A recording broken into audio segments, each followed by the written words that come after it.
हम गौनिहार बन के कहीं गौनई गाइले और हमरा के जिला परिषद बन के लागत रहे सब फुहर बोले। जिला परिषद मैंने क्या होता है, जिला परिषद मैंने अतना ना फुहर बोलते रहे सब, दूगो बड़े से, एगो लंगड़ा बा एगो जीतवा बा, जाना कि हम ही पैदा करें अपना हे से, और दोनों के दोनों खाली कमलबास कुंवर ना जिला परिषद मैंने लाड़ ये कहते रहे सब कहे। जिला परिषद मतलब क्या होता है, विधायक से बढ़कर, ग्राम पंचायत का मुखिया का होता है, विधायक से बढ़कर। तू तो लालू के नाम पर, नीतीश के नाम पर, मोदी के नाम पर जीता तरह टिकट लेके। एक ग्राम पंचायत का मुखिया अपना क्रेडिट पर, अपना कैडर पर, वार्ड सदस्य अपना कैडर पर, अपना क्रेडिट पर। जिला पंचायत तो विधायकों से बड़ पद हो, क्षेत्रीय चुनाव हो, 50,000 वोटर पे एगो जिला परिषद हो रहा। साली शिकायत करते रहे। हाँ जी, गलती करनी है दू जना के ना जी, दोनों जना के मारो।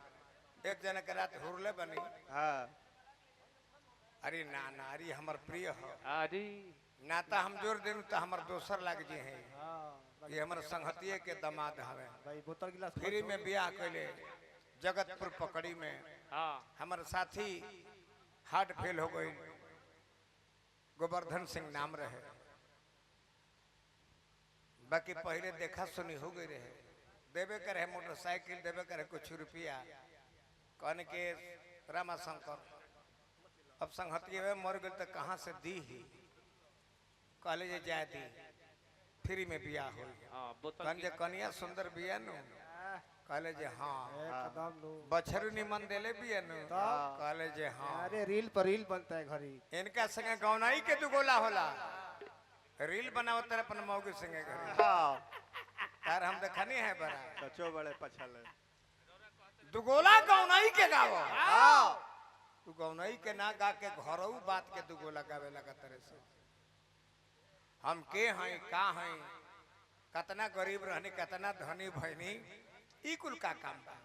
हम आइल बनी समाज में, ब्याज से बड़ भीख मांगे के होइए ना हो। हाँ जी, अपने के धनी के बने गलत हो। हमार हरदम हाथ नीचे बा, देवे वाले के हाथ ऊपर बा। अब हमने दलिदर के हजी केहू ना हो। ब्यास बन के गावत नहीं। रामा शंकर बाबू ध्यान दी, एगो रउआ पे एगो चुटकिला सेट करता नहीं, लगावत नहीं अब चुटकिला के। एगो कहतले है फिल्म बनावत रहनी, फिल्म बनाओ रहुआ बनावत रहनी। धोबी के कुकुर घर के नु घाट के गोइल भैंसिया पानी में, गैल भैंसिया पानी में। एहों के महाराज बहुत सुंदर व्यासनो है। भिखारी ठाकुर के एकदम बुझाले जे घरे के सवांग हमें एकदम नजदीक। उनाऊ ठाकुर रहले, हमरा बुझाले जे इहो के नवे ठाकुर बन जाए। हई तनाबे के बुझाते जे नाऊ ठाकुर रवा बने के बायक दिन गोतिये दिया 10 बतिया उतनी है। ए महाराज फिल्म देख के अइलन। सोले घरे मैडम से कहले कि सुनत तारू, बोला 6 पसेरी गेहूं बेचले लूहा, तो दोनों आदमी हमने के फिल्म देखनी है जा। आवा मेरा घरे में रोल करी जा। हम अमिताभ बच्चन बनाओ और तू हेमा मालिनी बन जा। अच्छा, बोले ठीक है बा। 12 बजल रात खा ते अमिताभ बच्चन बन गए। इनका घरनी हेमा मालिनी बनली। आ गाना तो सोले में के याद रहे ना, अभी गईले मौगी से कहले कि सुनो तारू, हेमा मालिनी बन के गावो। शुरू करो। तो का गावत तारी कि भैया मेरे सावन महीना में रेडियो सुन ली। आई है गीत तुमका याद रहे कैसे? हथवा धली हली कहली कि भैया मेरे राखी के बंधन भैया मेरे राखी के बंधन भैया मेरे राखी के बंधन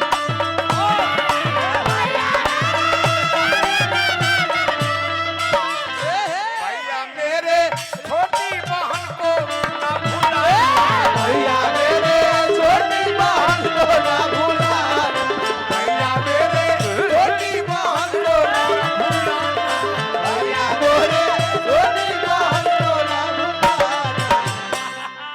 हरियर साड़ी पहन के हाँ सावन में कहत रही जब रौरो गाई तो इनकर तो मोरल डाउन हो गई बनू भैया मेरे छोटी बहन को ना भूलाना तो यो इनको गीत एगो याद रहे का समाज सेवी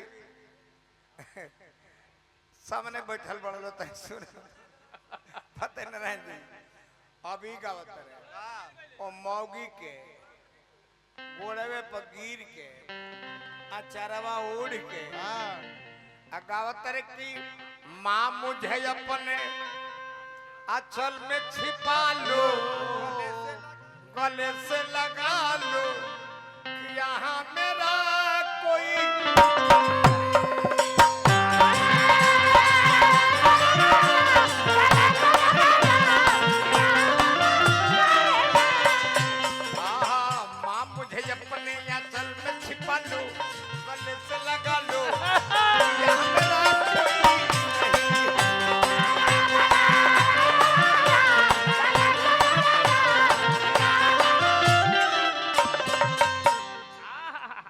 अतना तालीम ठेकोइचा बहुत कम पावल जाला क्या जी गलती कर नहीं ना बाबा वो जन काम कर देला जोड़ा बा बबुआ जिलवे हिल